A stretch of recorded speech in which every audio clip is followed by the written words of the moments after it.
Gracias por estar con nosotros. El tema es el encuentro más importante de la vida de Yehuda. Y el texto base que ya he escogido lo encontramos en Bereshit 44:18. Entonces Judá se le acercó y dijo: Oh Señor mío, permite a tu siervo hablar una palabra a los oídos de mi Señor, y que no se encienda tu ira contra tu siervo, pues tú eres como Faraón mismo. Amén. Bienvenida, Marisol. Shabbat Shalom, amados. Ya la hermana Heidi me presentó. Usualmente no estoy aquí. Yo enseño desde Houston, pero por la gracia del Eterno estamos entonces compartiendo la palabra y Baruch Hashem, por eso me siento muy contenta de estar aquí. Y hoy vamos a comenzar con el estudio de la Torá de esta mañana, de esta tarde, la Parashá Vayigash. Y se acercó. Vamos a estar hablando acerca de esto un poco. Y antes de continuar, vamos a bendecir al Eterno por su bendita Torá. Bendito eres tú, Adonai, Elohenu, Rey del universo, que nos santificas con tus mandamientos y nos ordenó sobre las palabras de la Torá. Bendito eres tú, Adonai, Elohenu, Rey del universo, que nos escogió de entre todos los pueblos y nos dio su Torá. Bendito eres tú, Adonai, dador de la Torá. Gracias, Padre, por este tiempo que tú nos permites compartir tu bendita palabra. Pero te pido, Eterno, que cada palabra que salga de mi boca sea una palabra que edifique las vidas de mis hermanos y de todos aquellos que nos escuchan a través del Zoom y aquellos que escucharán esta enseñanza en un futuro, que sean también ministrados, que sean ellos recibiendo tu palabra y conforme a su necesidad, ellos reciban ministración por los méritos de Yeshua. Amén. La síntesis de la Parashá Vayigash, su nombre significa y se acercó, es la porción número 11. La lectura de la Torá está en Bereshit 44:18 al 47:27. La lectura de los profetas, la Haftará, en Ezequiel 37:15 al 28. Y la lectura del Pacto Renovado, capítulo 7, del 13 al 17. Acostumbramos a hacer una lectura de las tres partes de la escritura, desde Bereshit, desde Génesis hasta Revelación. Es una lectura de la Torá, una lectura de los profetas, una lectura en el Nuevo Testamento, también conocemos como Pacto Renovado. Por eso vemos estas tres lecturas. Esta porción, Parashá, no codifica mandamientos. Los temas de esta parashá, siempre separamos los temas. Tenemos aquí, Yehudá se acerca a Yosef para interceder y tomar el lugar de Benjamín. Yosef revela su identidad a sus hermanos. Los hermanos regresan para traer a su padre Jacob a Egipto. Adonai confirma a Jacob el viaje a Egipto. Se nombra también la familia de Jacob que entró a Egipto.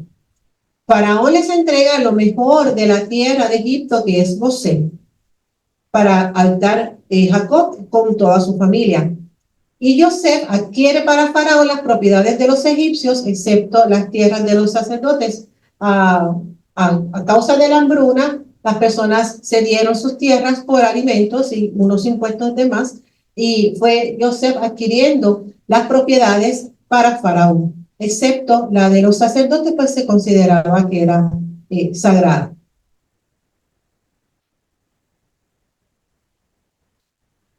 El título de nuestra enseñanza, el encuentro más importante de la vida de Judá. Y quiero que prestemos atención un poco a esto, lo tengamos en mente durante la enseñanza, puesto que el tema que vamos a estar desarrollando lo voy a mencionar más adelante, pero nos vamos a basar en el encuentro de Judá con Yosef, basado en el título de la parashá y su significado, y se acercó. Vayigash. Vayigash significa, sus raíces Nagash, y significa acercarse. La raíz implica acercarse lo suficiente como para estar en proximidad inmediata, que fue justo lo que hizo Judá. Se utiliza para describir, acercarse a una figura exaltada como un rey o un Elohim. Así que cuando se usa Nagash lo vamos a encontrar que no es que nos estamos acercando a cualquier persona, al vecino, una persona, ¿verdad?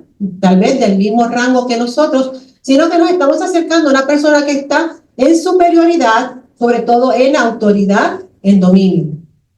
El uso de Nagash en relación con Elohim muestra que él guía y controla los eventos protegiendo a sus elegidos. Esto es porque como la persona que nos estamos dirigiendo es una persona que está en autoridad, por lo tanto se reconoce que tiene guía, que puede guiar, que puede controlar. Algo parecido para Yehudá con Yosef. Él reconocía que era como Faraón. Por lo tanto, está reconociendo tu autoridad y tú tienes control de lo que aquí suceda después que tengamos esta conversación.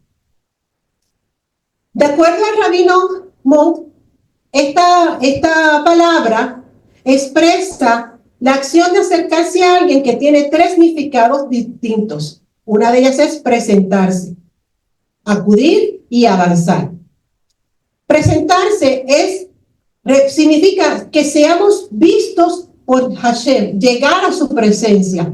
Yo me voy a presentar, yo me voy a acercar para presentarme, para que yo esté a la vista, en este caso de Elohim, de su presencia.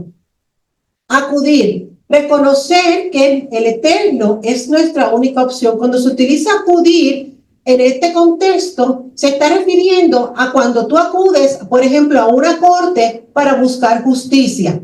Así que esta palabra acudir, como él la está aplicando, el rabino Monk, está implicando que te acudes a esta persona porque tú tienes una situación y necesitas que alguien resuelva esta situación, como lo fue en el caso de Jacob, de Judá, perdón. Y avanzar. Esta palabra tiene una connotación, avanzar en la guerra. Es como cuando los ejércitos están en tierra y van avanzando para luchar. Así que Nagash tiene esta connotación de avanzar hacia la guerra. Si lo vemos en una aplicación espiritual, podríamos decir que nuestras vidas avancen hacia el conocimiento espiritual y a un control o a un dominio de lo que está a nuestro alrededor espiritualmente, en esa batalla espiritual. En resumen, Nagash enfatiza el acto de acercarse, ya sea física, emocional o espiritualmente, con connotaciones de respeto, de preparación y búsqueda de una conexión o guía divina. Su uso en las escrituras refleja la proximidad entre Elohim y la humanidad, así como la reverencia y el propósito de acercarse a él. Nos acercamos a él nos acercamos a él porque nuestra relación fue rota desde el principio y esa relación necesita ser restaurada. Así que cuando nos hablamos de Nagash, hablamos de no simplemente un acercarnos porque nos vamos a juntar. Hay un propósito, hay un protocolo, hay una reverencia. Y en este caso, hablando con el Eterno, nos necesitamos acercarnos porque una relación se rompió y nosotros nos alejamos del Edén, nos alejamos de su presencia y vamos de camino nuevamente a su presencia. Y es lo que estamos haciendo es este verbo, Nagash, acercarnos, llevar nuestra vida cada vez más y más cerca de ese modelo original.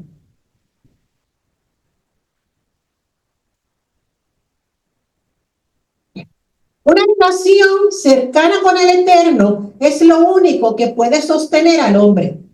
Salmo 73, 28 es más para mí estar cerca de Elohim es mi bien. La verdadera felicidad y propósito del hombre está en su cercanía a Hashem.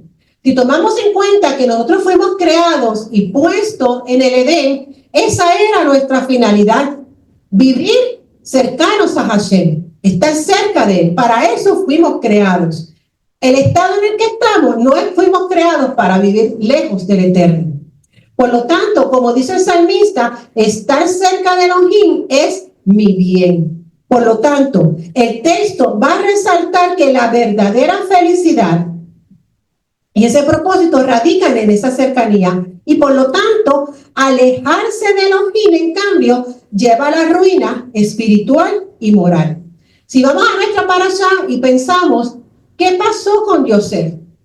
¿Por qué Yosef sufrió tanto? ¿Por qué le pasaron tantas cosas entonces? Pero podemos ver que la misma escritura nos dice que a pesar de que las circunstancias de Yosef eran difíciles, mantuvo fiel gracias a su cercanía con Elohim. Le decía hace un momento que la relación, nuestra cercanía con el Eterno es lo que nos va a sostener, lo que nos va a ayudar. Y algo que quiero, número 2, que quiero que tengan presente claro. En una relación con el Eterno, eso no tiene reemplazo.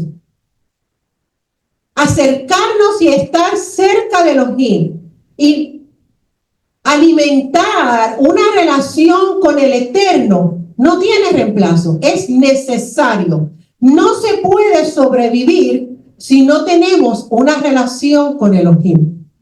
Por lo tanto, ¿qué pensamos que sucedió entonces con José? Porque diríamos, si yo estoy tan cerca del Eterno, ¿por qué me pasan cosas que son malas? Si yo estoy aquí pegadito de él, ¿por qué suceden estas cosas?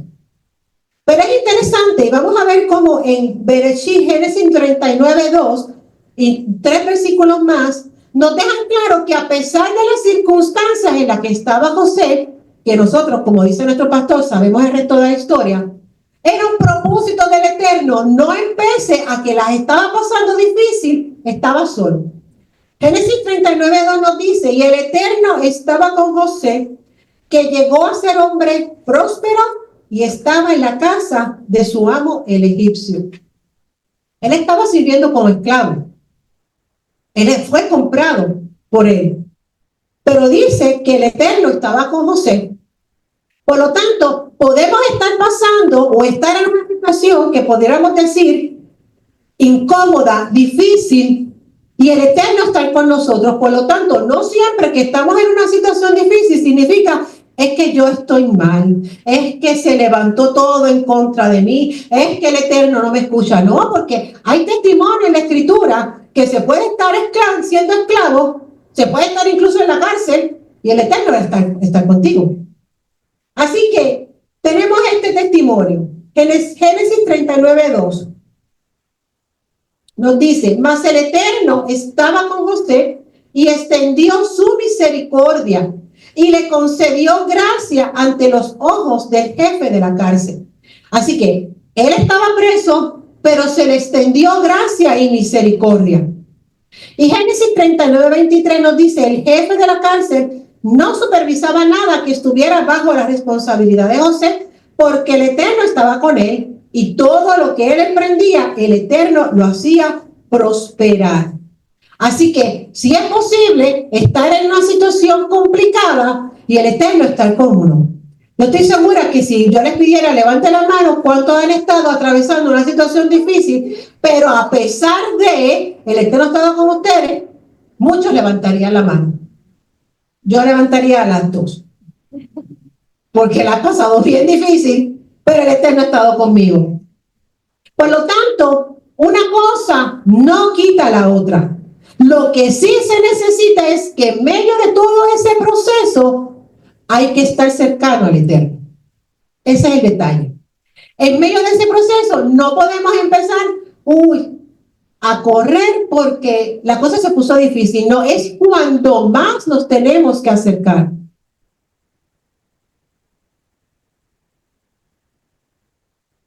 El tema que vamos a estar tratando es cómo el hombre se acerca a Elohim.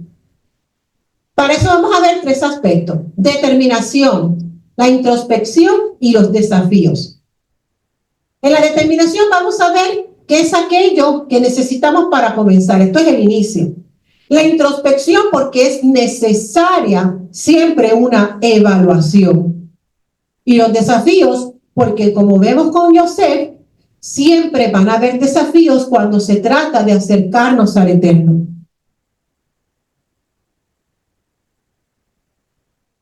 Vamos a ver entonces el contexto final de la parashá de Miqués para poder entrar a la parashá de hoy. Llegando a los años de hambruna, Yosef es el único abastecedor de alimentos para la región. Estoy hablando de la parashá pasada. Los hermanos de Yosef llegan a Egipto a buscar comida. Yosef los reconoce, mas ellos no le reconocen. Yosef los acusa de espías y encarcela a Simón y exige que regresen con Benjamín. Los hermanos regresan a Egipto por más alimentos, esta vez sí trajeron a Benjamín. Y Yosef ordena esconder su copa de plata en la bolsa de Benjamín para acusarlo de robo y retenerlo como esclavo para sí. Por lo tanto, Yosef hizo todo un plan para trabajar con la dinámica de los hermanos que lo habían vendido más de 20 años atrás, algunos 22, cuando él apenas tenía 17 años. Así que aquí queda nuestra parashá, porque esta historia como que nos las cortan. Y el próximo episodio, pues entonces para poderlo tener en contexto, por eso lo traje así. ¿Qué nos tenemos entonces en esta parashá? La parashá comienza, Yehudá intercede ante el virrey de Egipto, para él es el virrey, no sabe que es Yosef, para que éste no retenga a Benjamín como su esclavo y le permita regresar con sus hermanos a su padre Jacob. Estos versículos, cuando leemos esta narrativa de el argumento de Judá con José, podemos encontrar lo siguiente. Estos versículos contienen el discurso más largo de Bereshit. Representan el punto culminante de la tensión de la historia de José y sus hermanos.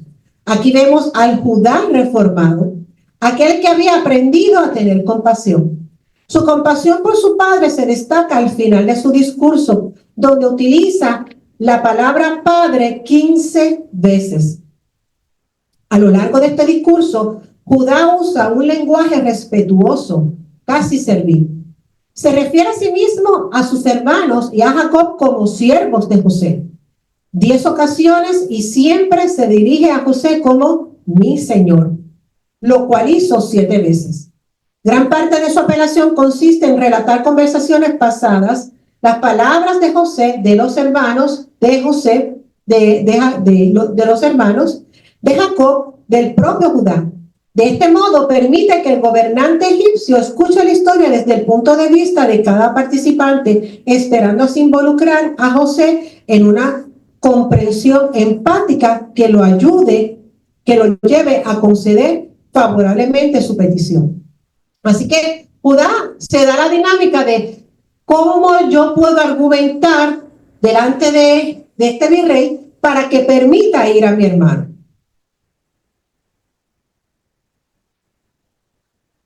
Nos sigue diciendo,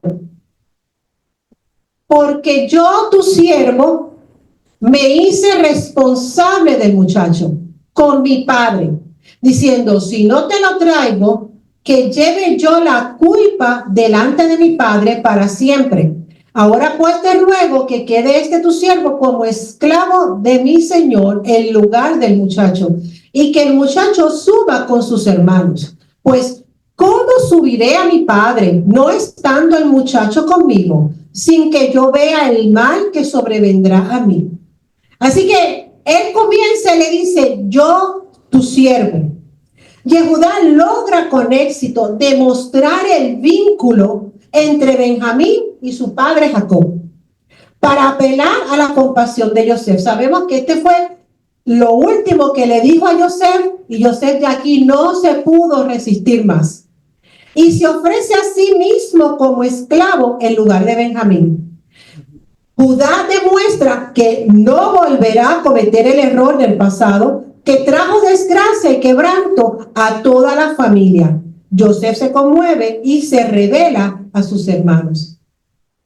Este es un final muy feliz de esta historia.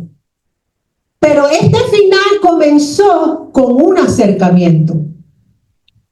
De Judá haberse hecho de la vista larga, deja a Benjamín, nosotros seguimos anyway para Canaán, quizás más adelante lo encontremos, total, ya dejamos uno, que hagamos el segundo, tal vez es más fácil.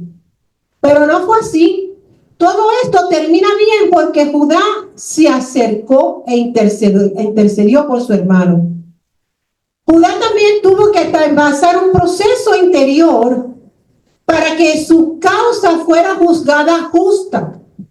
Aunque no era lo que él estaba expresando en su corazón, realmente había arrepentimiento. No podía pedir que se fuera juzgado justamente si realmente en su corazón todavía le quedaba de lo que había cometido años atrás. Esta vez Judá tiene que pensar bien, muy bien lo que va a hacer, porque no puede cometer el mismo error, no lo puede repetir.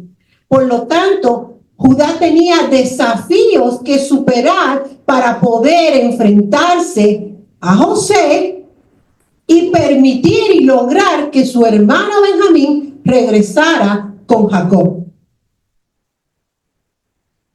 Vamos a ver entonces parte de este proceso en los puntos de nuestro bosquejo. La determinación. Judá tuvo que decidir qué voy a hacer. Lo dejo a Benjamín y nos vamos nosotros. Y total, dejamos a Simón la otra vez. Que dejemos a Benjamín no quiere decir nada.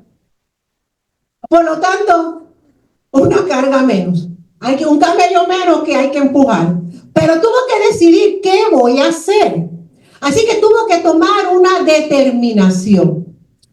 En Levíticos capítulo 1, verso 2, comenzando justamente el libro de Vayikra, nos dice: habla a los hijos de Israel y diles, cuando un hombre acerque de entre ustedes una ofrenda a Hashem de animales de ganado o de rebaño, acercarán su ofrenda.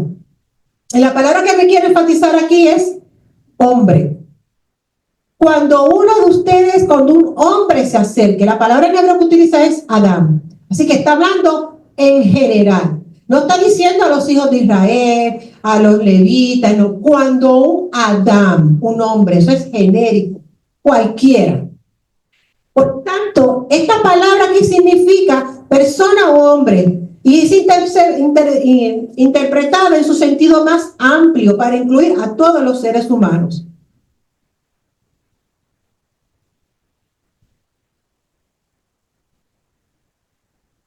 En Lucas nos dice 7:8, porque todo el que pide, recibe, y el que busca, halla, y al que llama, se le abrirá. Este es consono con lo que Yeshua dice, con lo que dice Vayikra. Todo el que pide, no es algunos, no es a este grupito, no es a los que piensan de esta manera. Todo el que pide, recibe. Eso es bien importante. Recibe, y el que busca, halla, y el que llama, se le abrirá. Eso es una garantía hermosa, amado, porque sabemos que si invocamos el nombre del Eterno, si llamamos a la puerta del Eterno, no va a estar cerrada. El Eterno no tiene oídos sordos para la oración, para el clamor, para el acercamiento del hombre. Porque esto es lo que dice Vayikra: si un hombre se acercare. Y eso lo está diciendo comenzando en el primer versículo, el segundo versículo de Vayikra, cuando se registran todos los sacrificios, todas las ofrendas. El Eterno comienza haciendo esa oferta a todo el mundo, porque el santuario estaba para todo el mundo. Yeshua dijo: mi casa es casa de oración, no es para unos pocos. Es para todo aquel que tenga necesidad, para todo aquel que se acerque. A través de las ofrendas había una puerta abierta, una vía abierta para volver al Creador. Levítico establece que estas ofrendas pueden ofrecerse voluntariamente. Y aquí está el punto. La determinación es un acto voluntario. Nadie está forzado. Yo tengo que decidir acercarme al Eterno. Yo tengo que decidir dar ese paso para yo acercarme al Eterno. Porque como dice Vayikra, todo aquel que se acercare, el que no se quiera acercar, pues que no se acerque. Pero el que se acercare tiene la puerta abierta. Esto nos lleva entonces a esta palabra de las ofrendas, porque está vinculando la ofrenda, el acercamiento con las ofrendas.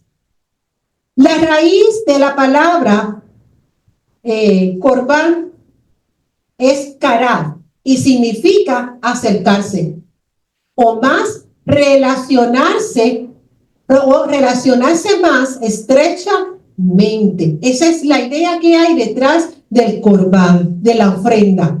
No es llevar un animalito porque lo voy a sacrificar, es acercarse más estrechamente. Por lo tanto, el objetivo principal de un corbán es aproximarse a Elohim. Cuando usted lea la escritura, el corbán, la ofrenda, piense, acercamiento. Me acerco porque pequé y me voy a arrepentir. Me acerco porque tengo culpa. Me acerco porque necesito resolver una impureza. O simplemente me acerco porque quiero dar gracias y hacer una expresión de adoración. Pero el motivo, el vehículo es acercarse a través de la ofrenda, del sacrificio. Por lo tanto, nos acercamos a Elohim, nos aproximamos no para satisfacer una necesidad de Elohim. Elohim no necesita el corderito ni el toro, no necesita la ovejita, no necesita el pajarito, lo necesitamos nosotros, que somos los que estamos lejos. Él es donde está, él siempre estuvo en el mismo lugar, los que nos movimos fuimos nosotros.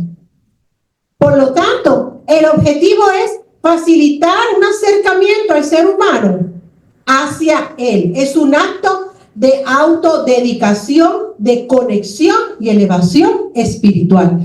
Eso es un corbán. Eso es una ofrenda.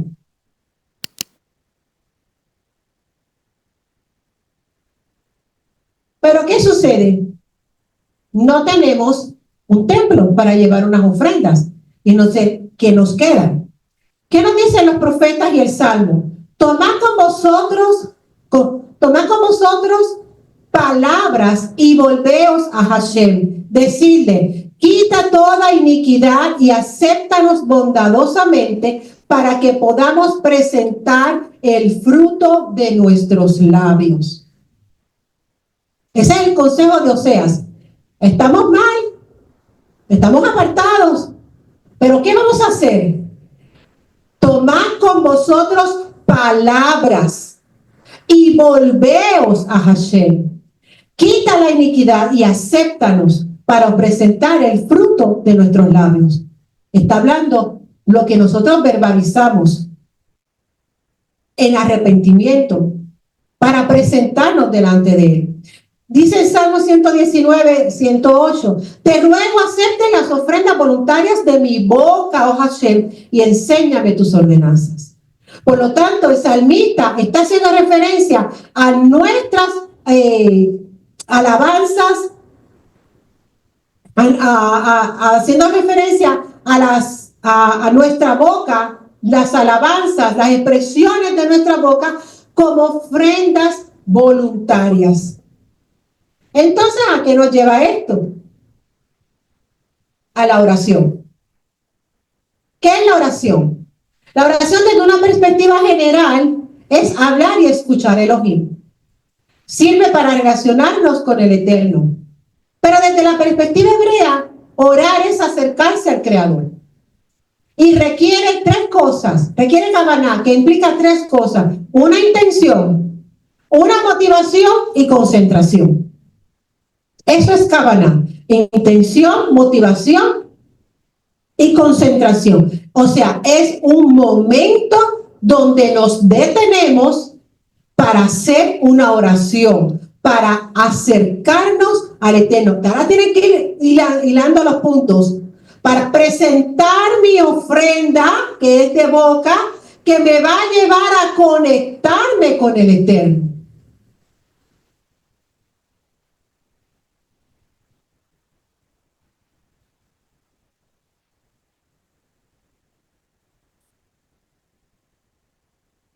pero tú, aquí me adelanté,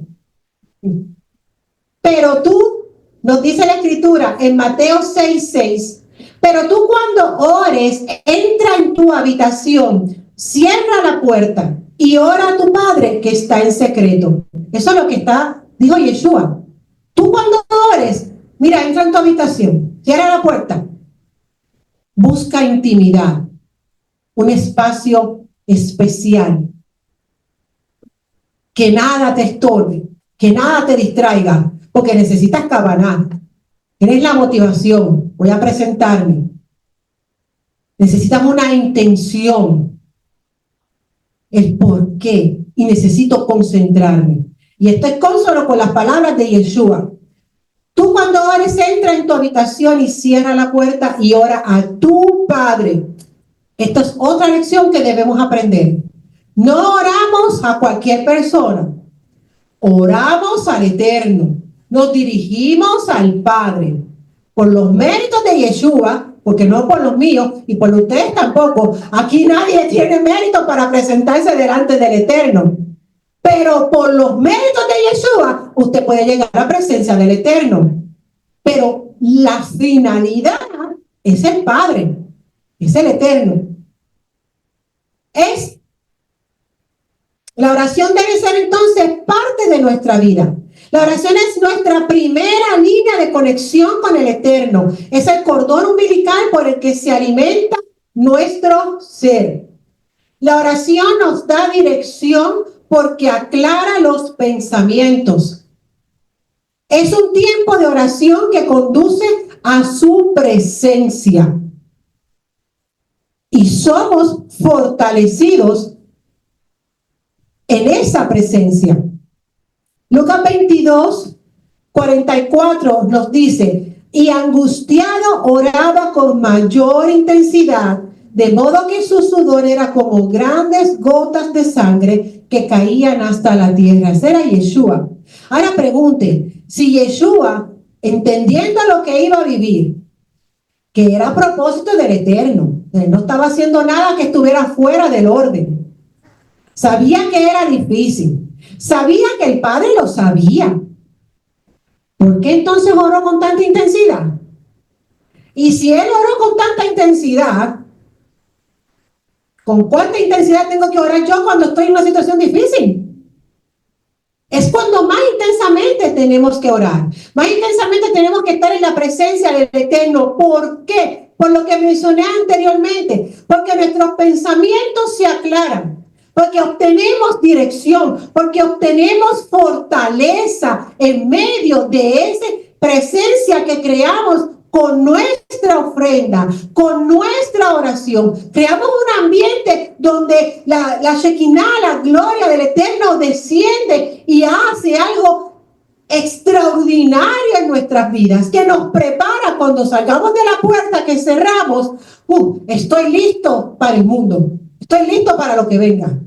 Ese fue el proceso de Yeshua. Necesitamos cultivar eso, amados. Porque en momentos difíciles, miren, podemos leer 20 libros de autoayuda. Podemos hablar con 30 personas y desahogarnos. Pero yo les puedo decir, por experiencia, que eso no resuelve tu problema. No lo resuelve. Eso nos ayuda. Porque somos humanos, tenemos emociones y necesitamos hablar, necesitamos compartir. Pero el dolor, la preocupación, no lo quita porque usted lea el libro. Yo cuando hace un tiempo compartí, y no lo voy a traer, pero quiero traer este ejemplo. Yo pasé por una pérdida y leí parte de un libro que se llama Lo que la pérdida no te puede quitar. Y le digo, leí parte porque leí el capítulo 1 y creo que llegué hasta el 2. ¿Saben por qué, amado? Oye, bien sincera, porque eso no te ayuda. Eso te dice lo que ya tú sabes. Confiemos en el Eterno. Todas esas cosas te va a repetir el libro. Pero si yo no me metía ratos a conversar con el Eterno, yo no hubiera podido sobrevivir. Y eso es lo que nosotros tenemos que aprender, que la situación difícil la libramos en nuestra intimidad con el Eterno. Lo hizo Yeshua y él tenía con quien hablar. Claro, los discípulos se acostaron a dormir, ni siquiera aguantaron orar, pero pudo haber hablado, quizás despertado a alguno y vamos a hablar de lo que me va a pasar. Pero eso no solucionaba el problema de Yeshua. Necesitaba la intervención divina, necesitaba acercarse al Padre. De eso es lo que trata. La raíz de la palabra tefilá es palar y significa intervenir, mediar, orar, buscar a uno mismo.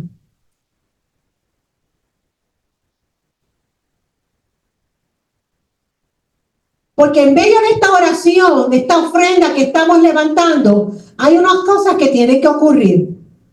Nos dice Mateo 5:23, por tanto, si has traído tu ofrenda al altar y allí te acuerdas de que tu hermano tiene algo contra ti, deja tu ofrenda allí delante del altar y ve y reconcíliate primero con tu hermano y entonces vuelve y ofrece tu ofrenda. Porque la raíz de esta palabra, orar, tefilar, palar, implica tres cosas: intervenir, mediar, orar, 4. Y la cuarta es juzgarse. La oración, parte de la oración es juzgarnos a nosotros mismos. Yehudá hizo una introspección en su vida. Evaluar los últimos 22 años desde el fatídico día en que vendieron a Yosef. ¿Por qué lo sabemos? Porque no estuvo dispuesto a hacer lo mismo. Porque cuando estuve en la misma situación, dijo, no, yo eso no lo vuelvo a hacer. Pues tuvo que haber meditado en eso. Tuvo que haber reflexionado. Tuvo que pasar por un proceso de arrepentimiento y decir, no, a este yo no lo puedo dejar aquí. Eso es parte de la intercesión. La evaluación sincera y honesta es esencial para una vida plena de oración. No puedes amar a Elohim y rechazar a tu hermano. No podemos pedir misericordia cuando nosotros no podemos tener misericordia. No puedo pedir que me perdone cuando yo no puedo perdonar. Eso lo dice la Escritura. Por lo tanto, la raíz de oración, palar, es introspección. Porque ¿sabes qué, amado? El Eterno no necesita saber tu necesidad. Él la conoce. ¿Qué es lo que necesita? Que tú vengas delante de Él. Que tú te acerques a Él y que tengas ese proceso de introspección. Porque en ese proceso de introspección rectificamos, nos arrepentimos, corregimos.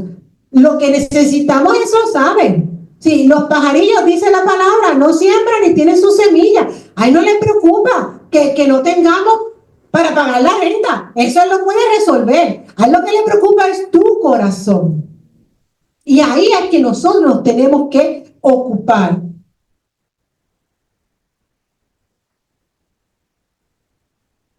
Marcos 11:25, y cuando se pongan de pie para orar, si tienen algo contra alguien, perdónenlo, para que su Padre que está en los cielos también les perdone a ustedes sus ofensas. Por lo tanto, algo importante en la oración es teshuvah. Para acercarnos al Eterno en este proceso de acercamiento a través de la oración, necesitamos teshuvah. Porque tenemos que limpiarnos, tenemos que reconciliarnos. Recuerden que, ¿por qué es que estamos lejos? Porque nos apartamos. Así que en cada oración nos reconciliamos, nos acercamos. Y para eso necesitamos el arrepentimiento. La oración nos permite evaluarnos a nosotros mismos para rectificar nuestros errores y estar tal cual somos en la presencia del Eterno. Desnudarnos, abrir nuestro corazón, sincerarnos con el Eterno. El segundo aspecto, bueno, el tercero, los desafíos. Acercarnos al Eterno tiene sus desafíos. Joseph había sufrido mucho, pero encontré un comentario del Talmud que me resultó muy interesante. Y hablamos mucho del sufrimiento de Joseph, pero no se menciona mucho del sufrimiento de los hermanos, que bueno, ellos sufrieron culpa. Pero ¿qué pasó con Benjamín? Dice este tratado, hace como si tuviera una conversación donde Joseph preguntó a Benjamín, ¿tienes un hermano por parte de tu madre? Benjamín le respondió, tuve un hermano, pero no sé dónde está. Joseph le dijo, ¿tienes hijos?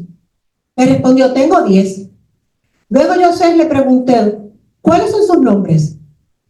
Benjamín le dijo, Bela, Bejen, y se los mencionó.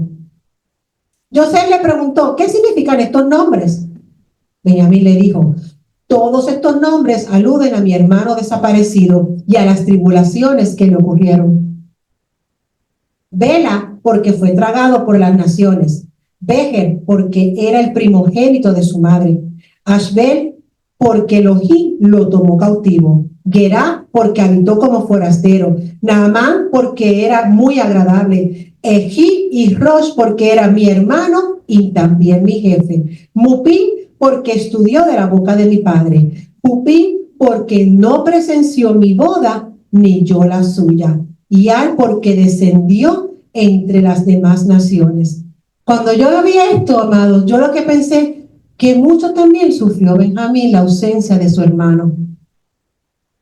Así que todo esto que ocurrió trajo mucho dolor y mucha tragedia a toda la familia. No solamente Joseph, que estaba en el extranjero, pero a pesar de las circunstancias, José permaneció cerca a Elohim.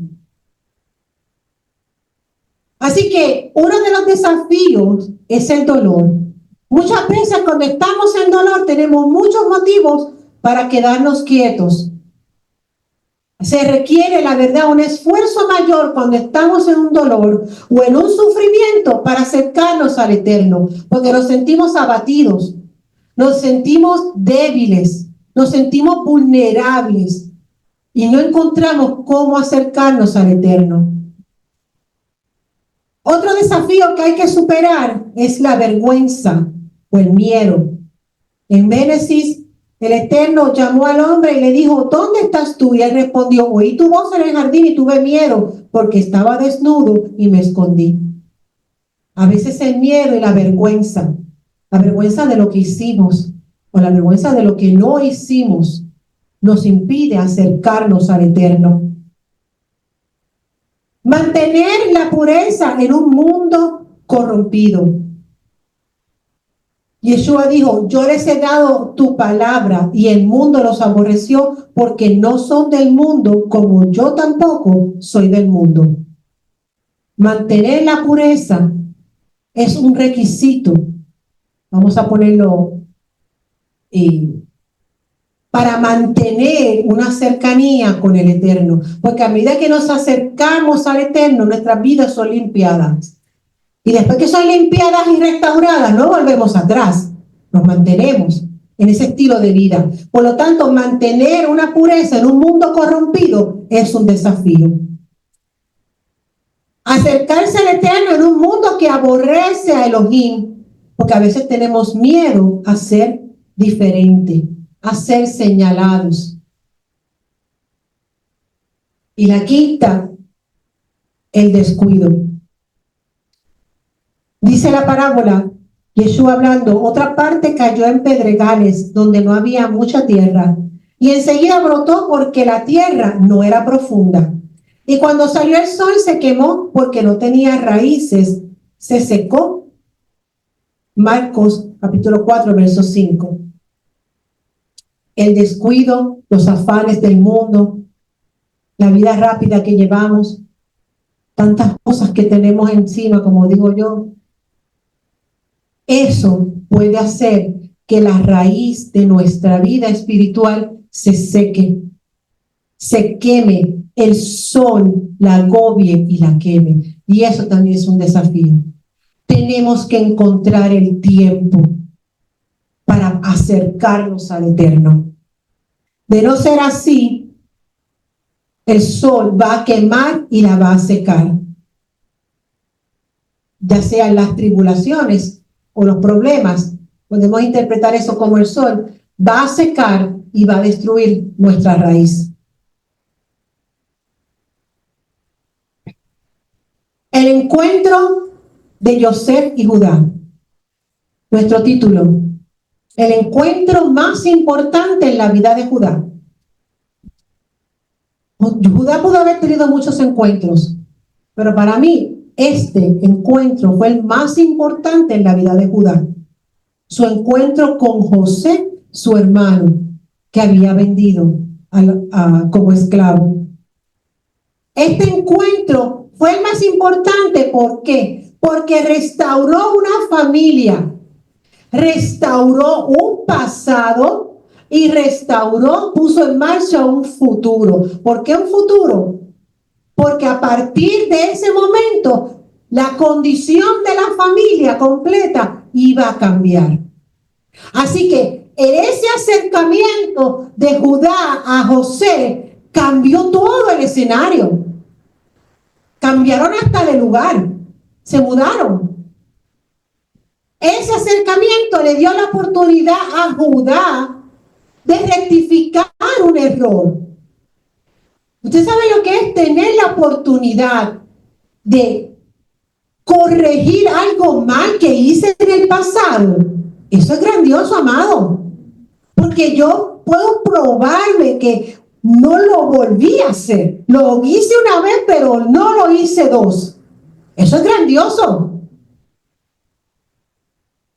Ese acercamiento hizo que se pusiera en marcha una profecía, y era que descendieran en Egipto porque allí servirían como esclavos. Así que ese acercamiento puso en marcha la vida profética del pueblo de Israel.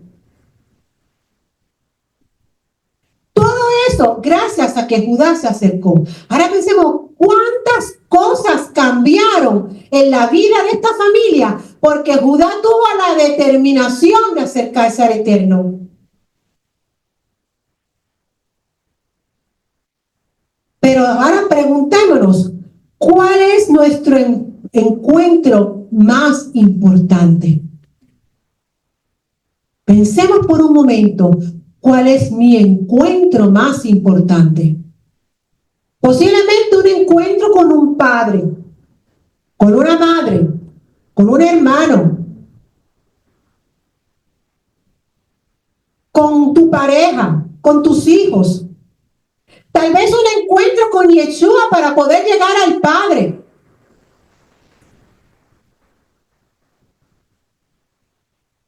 Tal vez encontrarte con Elohim para tener una vida íntima más fuerte, más poderosa, más profunda. Ahora, preguntémonos, ¿cuántas cosas pueden cambiar? ¿Cuántas cosas pueden cambiar en tu vida y en mi vida cuando nos acercamos al Eterno? El acercamiento de Judá fue grandioso. Si tomamos en cuenta que la palabra dice, el que llama se le abrirá.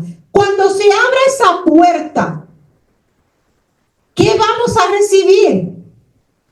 Pero hay que llamar a la puerta. Hay algo que vamos a obtener. Así que nosotros debemos de preguntarnos qué cosas pueden cambiar si yo me acerco al Eterno. Puede que cambiemos mi carácter, puede que cambiemos mi forma de pensar, puede que cambie y mi vida comience a caminar aún más en madurez y en crecimiento espiritual. Puede que cambie y comience a conocer y entender más la Escritura. Pero tiene que haber un acercamiento. Y ya para terminar,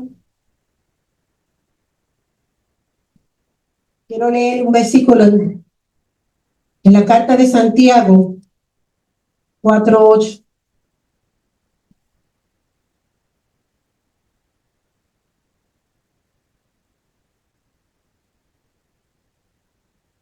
Nos dice el apóstol Santiago, acérquense a Elohim y Él se acercará a ustedes. Por lo tanto, amados, nos toca a nosotros dar ese primer paso y cerrar esa brecha entre Elohim y yo. Si yo me acerco, Él se va a acercar. Eso es Nagash. Yo me voy a acercar al Creador y el Creador se va a acercar a mí. ¿Y las cosas se van a quedar igual? No, cosas van a suceder, pero me tengo que acercar. Amén. Oramos. Bendito sea el Eterno. Gracias, Padre, por tu bendita palabra, por la enseñanza de esta tarde. Te ruego, Eterno, que cada uno de nosotros podamos cada día más acercarnos y acercarnos a ti. Ayúdanos a encontrar el camino. Ayúdanos a orar. Pon en nuestra boca las palabras necesarias para poder acercar nuestras vidas a ti. Y enséñanos, Padre, a verte a ti como esa única opción. Y que cuando nos acerquemos a ti, Abba, podamos igualmente recibir aquello que nosotros necesitamos. Que nuestra vida sea cambiada. Que nuestras palabras cambien. Que nuestras familias cambien. Que podamos ver, Eterno, aquello que tú has prometido para nosotros. Porque nosotros hemos decidido acercarnos a ti. Así como se acercó Judá y tuvieron un final de bendición, pudieron reunirse. Esa familia se unió nuevamente, Abba, y pudieron ser felices. Dice la palabra que a los 17 años de Jacob en Egipto fueron los más felices y bendecidos. Que a partir de nuestro crecimiento, de nuestro acercamiento, el gozo, la felicidad, la paz llegue a nuestras vidas y que todo sea transformado gracias a que nosotros hemos decidido acercarnos a ti. Por los méritos de Yeshua, te doy gracias. Amén y amén.